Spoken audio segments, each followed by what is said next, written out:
The Zacks rank, value, momentum, growth, and income all factor into Zacks rank buys. Well, tech is lighting up the aggressive growth radar, at least for Brian Boland. He's come across a couple of tech companies that he wants you to know about. He's our aggressive growth strategist. He's going to tell us about them now. First one is a company called Imperva. Imperva, right? And so they're in security. Yeah, software security. So they look for those viruses, or they try to keep the hackers out. Mostly for corporate customers. It is what we like to see in here for the aggressive growth rank by video. You mean it has the divergence? It has the divergence, Terry. Right, man. Just what I want to see. Cool. And the divergence we're talking about is when it has a style score for growth of an A and a F for value. I like that difference because it tells me right away the growth investors are interested in this, the value investors are not. I'm focused on growth. Okay. So that's what I like to see. Of course, it also has that Zacks rank #1 strong buy. If we take a look at the earnings estimates, we see a host of ones here. So, one for the current quarter, next quarter, year, and next year over the last 7, 30, and 60 days. Really a big move 90 days ago from a minus 170 to minus 81 cents. So that is a huge move on the annual basis. And also for next year as well, very large move. It's just coming off of a good quarter, a nice beat and raise.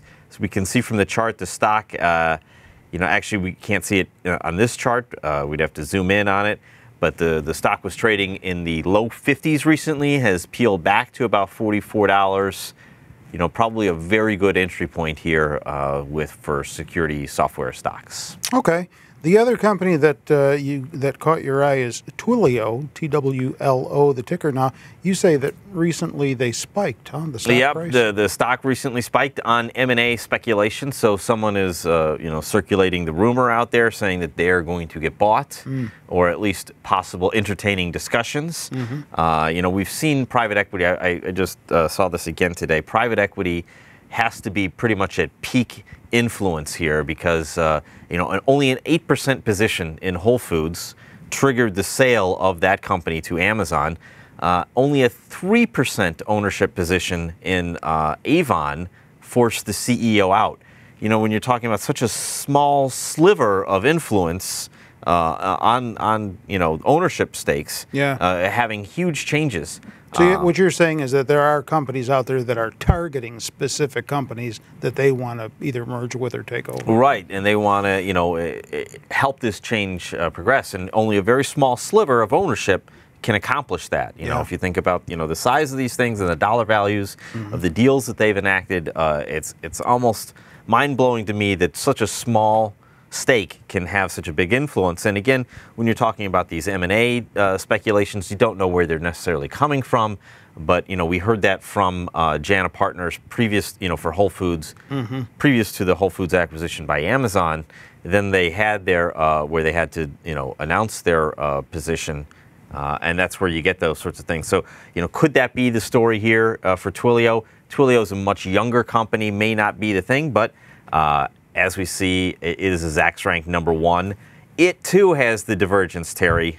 A for growth, F for value. Well, so I'm glad it didn't let you down in that department. Yeah, right? I mean, if anything, it won't let you down in that one. Only a couple moves higher in the estimates over the last 30 and 60 days. We can see that the annual number really hasn't moved for this year. Next year, actually getting a little bit worse, which is kind of crazy. And we can see the stock after it IPO'd, about a year ago now, ran up to over 65, has come back down and found a home in the 30s. It's going to be reporting earnings next week, August 7th. So look for that to possibly be a inflection point for this stock, which has been, basing out here in the 30s, talking about M&A speculation. Is private equity going to be involved? We'll find. I think we'll know more after the earnings report, but this is definitely one that should be on your radar. All right, it's a cloud computing company, cloud communications company. Right. Right. Yep. All right. Do you own either one of these? I do not. All right. Well, you may going forward. You just Never know. Thank you for checking in with Brian here on his two picks in the aggressive growth category. And don't forget, you can find out more about many other stocks on our website, zacks.com. All you need to do is get over to the homepage and start perusing from there. With Brian, I'm Terry Ruffalo.